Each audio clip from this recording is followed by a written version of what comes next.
شروع اللہ کا نام لے کر جو بڑا مہربان نہایت رحم والا ہے۔ سب تعریف اللہ ہی کو ہے جس نے اپنے محبوب بندے محمد صلی اللہ علیہ وآلہ وسلم پر یہ کتاب نازل کی اور اس میں کسی طرح کی کجی اور پیچیدگی نہ رکھی، بلکہ سیدھی اور سلیس اتاری تاکہ لوگوں کو عذاب سخت سے جو اس کی طرف سے آنے والا ہے ڈرائے، اور مومنوں کو جو نیک عمل کرتے ہیں خوشخبری سنائے کہ ان کے لیے ان کے کاموں کا نیک بدلہ یعنی بہشت ہے جس میں وہ ہمیشہ رہیں گے، اور ان لوگوں کو بھی ڈرائے جو کہتے ہیں کہ اللہ نے کسی کو بیٹا بنا لیا ہے۔ ان کو اس بات کا کچھ بھی علم نہیں اور نہ ان کے باپ دادا ہی کو تھا۔ یہ بڑی سخت بات ہے جو ان کے منہ سے نکلتی ہے، اور کچھ شک نہیں کہ یہ جو کچھ کہتے ہیں محض جھوٹ ہے۔ اے پیغمبر،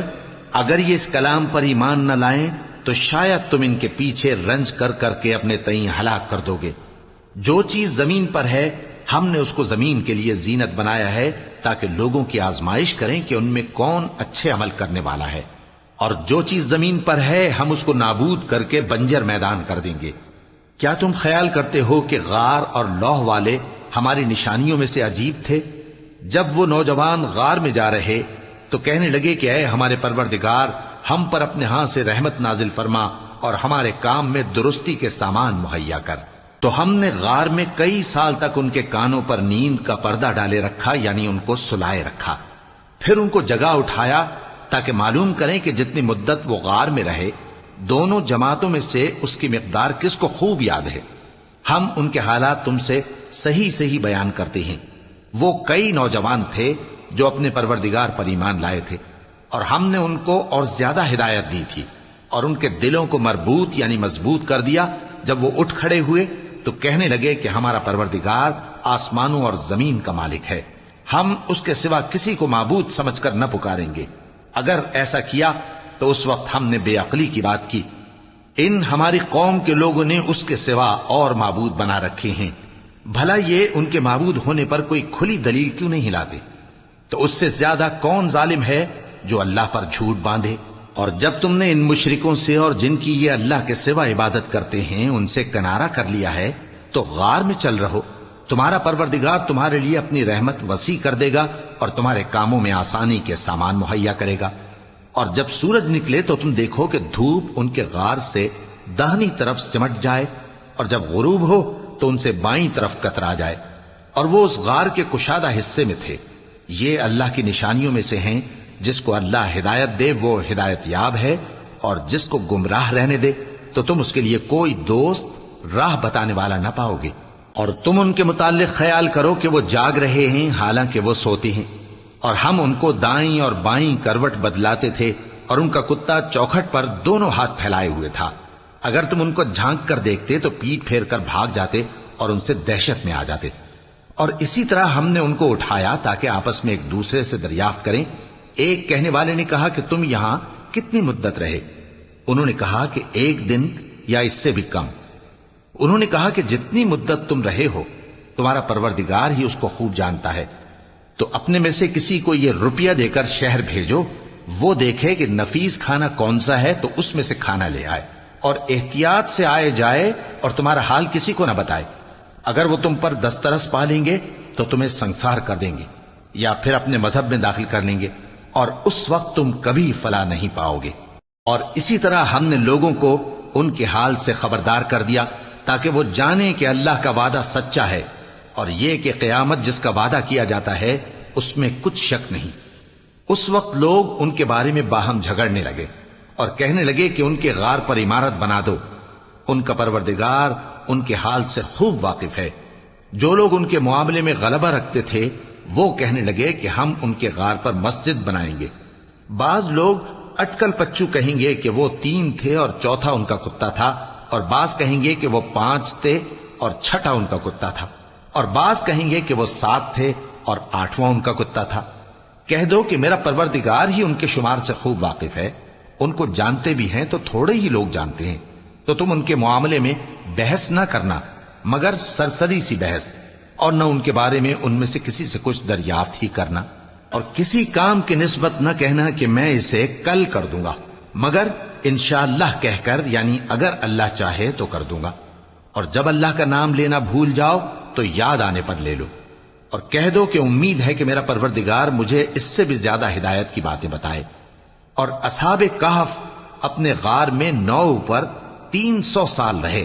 کہہ دو کہ جتنی مدت وہ رہے اسے اللہ ہی خوب جانتا ہے، اسی کو آسمانوں اور زمین کی پوشیدہ باتیں معلوم ہیں، وہ کیا خوب دیکھنے والا اور کیا خوب سننے والا ہے۔ اس کے سوا ان کا کوئی کارساز نہیں، اور نہ وہ اپنے حکم میں کسی کو شریک کرتا ہے۔ اور اپنے پروردگار کی کتاب کو جو تمہارے پاس بھیجی جاتی ہے پڑھتے رہا کرو، اس کی باتوں کو کوئی بدلنے والا نہیں، اور اس کے سوا تم کہیں پناہ بھی نہیں پاؤ گے۔ اور جو لوگ صبح و شام اپنے پروردگار کو پکارتے اور اس کی خوشنودی کے طالب ہیں، ان کے ساتھ صبر کرتے رہو، اور تمہاری نگاہیں ان میں سے گزر کر اور طرف نہ دوڑیں کہ تم دنیاوی زندگی کی رونقوں کے خواستگار ہو جاؤ۔ اور جس شخص کے دل کو ہم نے اپنی یاد سے غافل کر دیا ہے اور وہ اپنی خواہش کی پیروی کرتا ہے اور اس کا کام حد سے بڑھ گیا ہے، اس کا کہا نہ ماننا۔ اور کہہ دو کہ لوگو یہ قرآن تمہارے پروردگار کی طرف سے برحق ہے، تو جو چاہے ایمان لائے اور جو چاہے کافر رہے۔ ہم نے ظالموں کے لیے دوزخ کی آگ تیار کر رکھی ہے جس کی قناتیں ان کو گھیر رہی ہوں گی، اور اگر فریاد کریں گے تو ایسے کھولتے ہوئے پانی سے ان کی داد رسی کی جائے گی جو پگھلے ہوئے تانبے کی طرح گرم ہوگا اور جو ان کے چہروں کو بھون ڈالے گا۔ ان کے پینے کا پانی بھی برا اور آرام گاہ بھی بری۔ اور جو ایمان لائے اور کام بھی نیک کرتے رہے تو ہم نیک کام کرنے والوں کا اجر ضائع نہیں کرتے۔ ایسے لوگوں کے لیے ہمیشہ رہنے کے باغ ہیں جن میں ان کے محلوں کے نیچے نہریں بہ رہی ہیں، ان کو وہاں سونے کے کنگن پہنائے جائیں گے، اور وہ باریک دیبا اور اطلس کے سبز کپڑے پہنا کریں گے، اور تختوں پر تکیے لگا کر بیٹھا کریں گے۔ کیا خوب بدلہ اور کیا خوب آرام گاہ ہے۔ اور ان سے 2 شخصوں کا حال بیان کرو جن میں سے ایک کو ہم نے انگور کے 2 باغ عنایت کیے تھے اور ان کے گردا گرد کھجوروں کے درخت لگا دیے تھے اور ان کے درمیان کھیتی پیدا کر دی تھی۔ دونوں باغ کثرت سے پھل لاتے اور اس کی پیداوار میں کسی طرح کی کمی نہ ہوتی، اور دونوں میں ہم نے ایک نہر بھی جاری کر رکھی تھی، اور اس طرح اس شخص کو ان کی پیداوار ملتی رہتی تھی۔ تو ایک دن جبکہ وہ اپنے دوست سے باتیں کر رہا تھا، کہنے لگا کہ میں تم سے مال و دولت میں بھی زیادہ ہوں اور جتھے اور جماعت کے لحاظ سے بھی زیادہ عزت والا ہوں، اور ایسی شیخیوں سے اپنے حق میں ظلم کرتا ہوا اپنے باغ میں داخل ہوا۔ کہنے لگا کہ میں نہیں خیال کرتا کہ یہ باغ کبھی تباہ ہو، اور نہ خیال کرتا ہوں کہ قیامت برپا ہو، اور اگر میں اپنے پروردگار کی طرف لوٹایا بھی جاؤں تو وہاں ضرور اس سے اچھی جگہ پاؤں گا۔ تو اس کا دوست جو اس سے گفتگو کر رہا تھا کہنے لگا کہ کیا تم اس ذات سے کفر کرتے ہو جس نے تم کو مٹی سے پیدا کیا، پھر نطفے سے، پھر تمہیں پورا آدمی بنایا؟ مگر میں تو یہ کہتا ہوں کہ اللہ ہی میرا پروردگار ہے، اور میں اپنے پروردگار کے ساتھ کسی کو شریک نہیں کرتا۔ اور جب تم اپنے باغ میں داخل ہوئے تو تم نے ما شاء اللہ لا قوت الا باللہ کیوں نہ کہا؟ اگر تم مجھے مال و اولاد میں اپنے سے کمتر دیکھتے ہو تو عجب نہیں کہ میرا پروردگار مجھے تمہارے باغ سے بہتر عطا فرمائے، اور تمہارے اس باغ پر آسمان سے آفت بھیج دے تو وہ صاف میدان ہو جائے، یا اس باغ کی نہر کا پانی گہرائی میں اتر جائے تو پھر تم اسے تلاش نہ کر سکو، اور اس کے میووں کو عذاب نے آ گھیرا اور وہ اپنی چھتریوں پر گر کر رہ گیا، تو جو مال اس نے اس پر خرچ کیا تھا اس پر حسرت سے ہاتھ ملنے لگا اور کہنے لگا کہ کاش میں اپنے پروردگار کے ساتھ کسی کو شریک نہ بناتا۔ اس وقت اللہ کے سوا کوئی جماعت اس کی مددگار نہ ہوئی اور نہ وہ بدلہ لے سکا۔ یہاں سے ثابت ہوا کہ حکومت سب اللہ کی ہے، جو معبود برحق ہے وہی بہترین ثواب عطا کرنے والا اور بہترین انجام لانے والا ہے۔ اور ان سے دنیا کی زندگی کی مثال بھی بیان کر دو کہ وہ ایسی ہے جیسے پانی جسے ہم نے آسمان سے برسایا تو اس کے ساتھ زمین کی پیداوار مل کر نکلی، پھر وہ چورا چورا ہو گئی کہ ہوائیں اسے اڑاتی پھرتی ہیں، اور اللہ تو ہر چیز پر قدرت رکھتا ہے۔ مال اور بیٹے تو دنیا کی زندگی کی رونق و زینت ہیں، اور نیکیاں جو باقی رہنے والی ہیں وہ ثواب کے لحاظ سے تمہارے پروردگار کے ہاں بہت اچھی اور امید کے لحاظ سے بہت بہتر ہیں۔ اور جس دن ہم پہاڑوں کو چلائیں گے اور تم زمین کو صاف میدان دیکھو گے اور ان لوگوں کو ہم جمع کر لیں گے تو ان میں سے کسی کو بھی نہیں چھوڑیں گے، اور سب تمہارے پروردگار کے سامنے صف باندھ کر لائے جائیں گے، تو ہم ان سے کہیں گے کہ جس طرح ہم نے تم کو پہلی بار پیدا کیا تھا اسی طرح آج تم ہمارے سامنے آئے، لیکن تم نے تو یہ خیال کر رکھا تھا کہ ہم نے تمہارے لیے قیامت کا کوئی وقت مقرر ہی نہیں کیا، اور اعمال کی کتاب کھول کر رکھی جائے گی تو تم گناہگاروں کو دیکھو گے کہ جو کچھ اس میں لکھا ہوگا اس سے ڈر رہے ہوں گے، اور کہیں گے ہائے شامت، یہ کیسی کتاب ہے کہ نہ چھوٹی بات کو چھوڑتی ہے نہ بڑی کو، کوئی بات بھی نہیں مگر اسے لکھ رکھا ہے، اور جو عمل کیے ہوں گے سب کو حاضر پائیں گے، اور تمہارا پروردگار کسی پر ظلم نہیں کرے گا۔ اور جب ہم نے فرشتوں کو حکم دیا کہ آدم کو سجدہ کرو تو سب نے سجدہ کیا مگر ابلیس نے نہ کیا،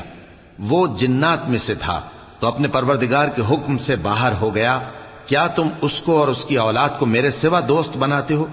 حالانکہ وہ تمہارے دشمن ہیں،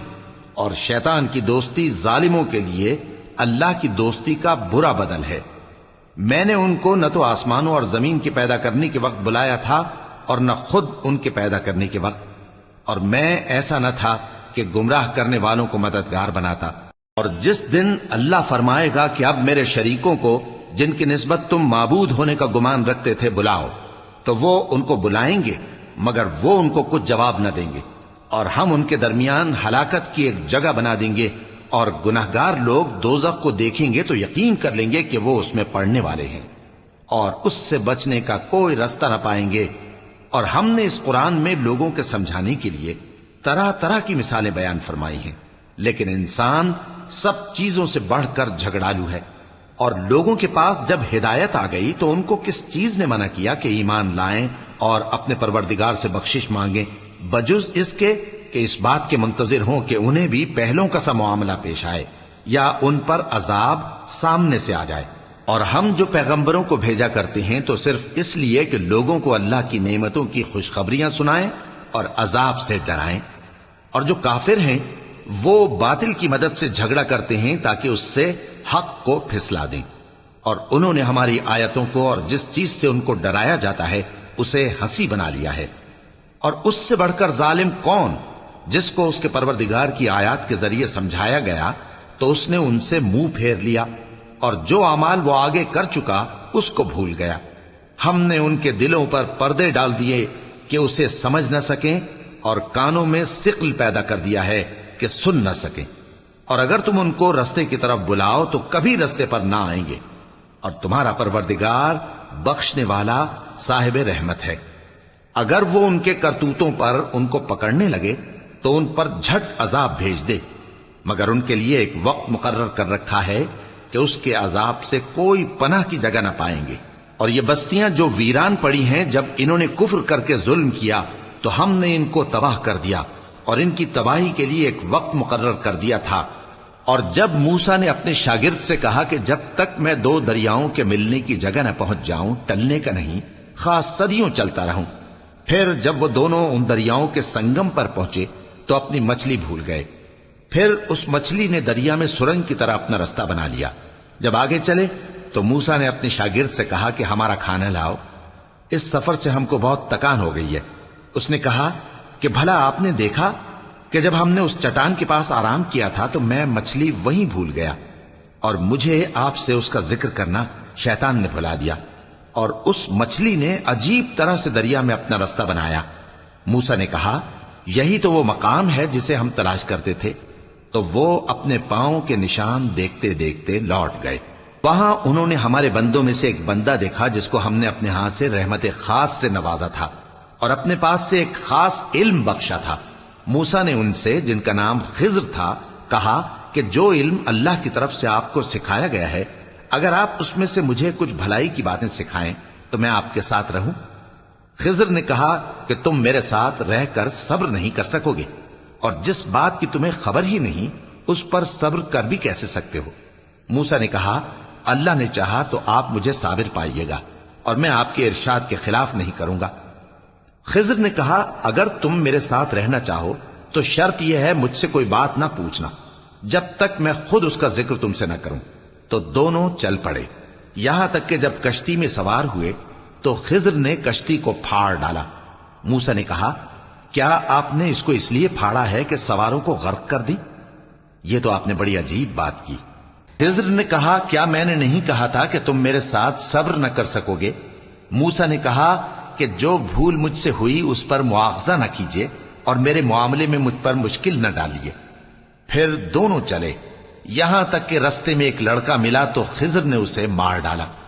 موسیٰ نے کہا کہ آپ نے ایک بے گناہ شخص کو ناحق بغیر قصاص کے مار ڈالا، یہ تو آپ نے بری بات کی۔ خضر نے کہا کیا میں نے نہیں کہا تھا کہ تم سے میرے ساتھ صبر نہیں ہو سکے گا؟ انہوں نے کہا کہ اگر میں اس کے بعد پھر کوئی بات پوچھوں یعنی اعتراض کروں تو مجھے اپنے ساتھ نہ رکھیے گا کہ آپ میری طرف سے عذر کے قبول کرنے میں حد کو پہنچ گئے ہیں۔ پھر دونوں چلے، یہاں تک کہ گاؤں والوں کے پاس پہنچے اور ان سے کھانا طلب کیا۔ انہوں نے ان کی ضیافت کرنے سے انکار کیا۔ پھر انہوں نے وہاں ایک دیوار دیکھی جو گرا چاہتی تھی تو خضر نے اس کو سیدھا کر دیا۔ موسیٰ نے کہا کہ اگر آپ چاہتے تو ان سے اس کا معاوضہ لے لیتے تاکہ کھانے کا کام چلتا۔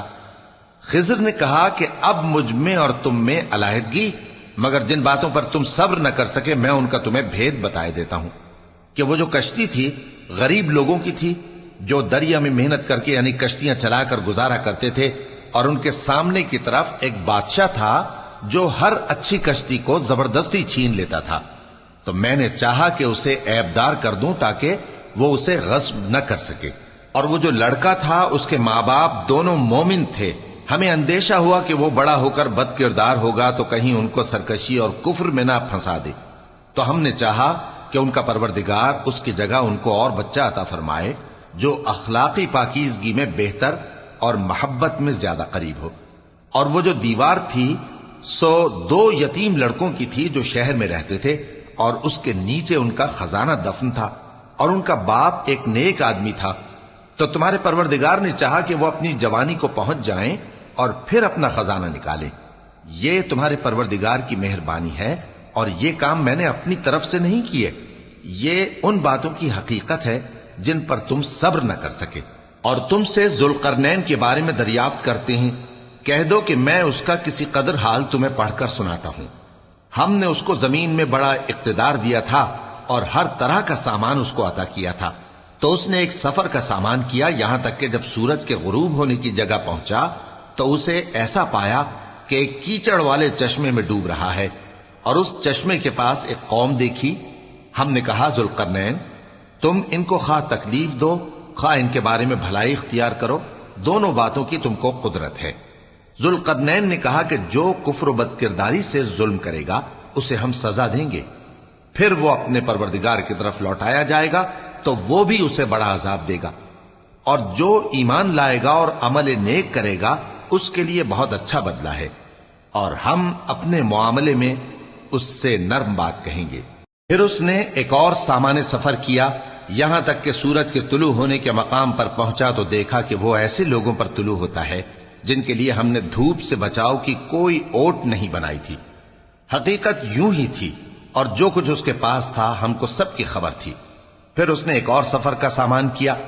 یہاں تک کہ 2 اونچے سیدھے پہاڑوں کے درمیان پہنچا تو دیکھا کہ ان کے اس طرف کچھ لوگ ہیں کہ بات کو سمجھ نہیں سکتے۔ ان لوگوں نے کہا کہ اے ذوالقرنین، یاجوج اور ماجوج اس علاقے میں فساد کرتے رہتے ہیں، بھلا ہم آپ کے لیے خرچ کا انتظام کر دیں کہ آپ ہمارے اور ان کے درمیان ایک دیوار کھینچ دیں۔ ذوالقرنین نے کہا کہ خرچ کا جو مقدور اللہ نے مجھے بخشا ہے وہ بہت اچھا ہے، تم مجھے قوت بازو سے مدد دو، میں تمہارے اور ان کے درمیان ایک مضبوط رکاوٹ بنا دوں گا۔ تم لوہے کے بڑے بڑے تختے میرے پاس لاؤ۔ چنانچہ کام جاری کر دیا گیا، یہاں تک کہ جب اس نے دونوں پہاڑوں کے درمیان کا حصہ برابر کر دیا اور کہا کہ اب اسے دھوکو، یہاں تک کہ جب اس کو دھونک دھونک کر آگ کر دیا تو کہا کہ اب میرے پاس تانبا لاؤ کہ اس پر پگھلا کر ڈال دوں۔ پھر ان میں یہ قدرت نہ رہی کہ اس پر چڑھ سکیں، اور نہ یہ طاقت رہی کہ اس میں نقب لگا سکیں۔ بولا کہ یہ میرے پروردگار کی مہربانی ہے، پھر جب میرے پروردگار کا وعدہ آ پہنچے گا تو اس کو ڈھا کر ہموار کر دے گا، اور میرے پروردگار کا وعدہ سچا ہے۔ اس روز ہم ان کو چھوڑ دیں گے کہ روئے زمین پر پھیل کر ایک دوسرے میں گھس جائیں گے، اور سور پھونکا جائے گا تو ہم سب کو جمع کر لیں گے، اور اس روز ہم جہنم کو کافروں کے سامنے لائیں گے۔ جن کی آنکھیں میری یاد سے پردے میں تھیں اور وہ سننے کی طاقت نہیں رکھتے تھے۔ اب کیا کافر یہ خیال کرتے ہیں کہ وہ میرے بندوں کو میرے سوا اپنا کارساز بنائیں گے تو میں خفا نہیں ہوں گا؟ ہم نے ایسے کافروں کے لیے جہنم کی مہمانی تیار کر رکھی ہے۔ کہہ دو کہ ہم تمہیں ایسے لوگ بتائیں جو اعمال کے لحاظ سے بڑے نقصان میں ہیں۔ یہ وہ لوگ ہیں جن کی دوڑ دھوپ دنیا کی زندگی میں برباد ہو گئی اور وہ یہ سمجھے ہوئے ہیں کہ وہ اچھے کام کر رہے ہیں۔ یہ وہ لوگ ہیں جنہوں نے اپنے پروردگار کی آیتوں کو نہ مانا اور اس کے سامنے جانے سے انکار کیا، تو ان کے اعمال ضائع ہو گئے۔ سو ہم قیامت کے دن ان کے لیے کچھ بھی وزن قائم نہیں کریں گے۔ یہ ان کی سزا ہے، یعنی جہنم، اس لیے کہ انہوں نے کفر کیا اور ہماری آیتوں اور ہمارے پیغمبروں کی ہنسی اڑائی۔ جو لوگ ایمان لائے اور عمل نیک کیے ان کے لیے بہشت کے باغ بطور مہمانی ہوں گے، ہمیشہ ان میں رہیں گے اور وہاں سے مکان بدلنا نہ چاہیں گے۔ کہہ دو کہ اگر سمندر میرے پروردگار کی باتوں کے لکھنے کے لیے روشنائی ہو تو قبل اس کے کہ میرے پروردگار کی باتیں تمام ہوں سمندر ختم ہو جائے، اگرچہ ہم ویسا ہی اور اس کی مدد کو لائیں۔ کہہ دو کہ میں تمہاری طرح کا ایک بشر ہوں، البتہ میری طرف وہی آتی ہے کہ تمہارا معبود وہی ایک معبود ہے۔ تو جو شخص اپنے پروردگار سے ملنے کی امید رکھے چاہیے کہ عمل نیک کرے اور اپنے پروردگار کی عبادت میں کسی کو شریک نہ بنائے۔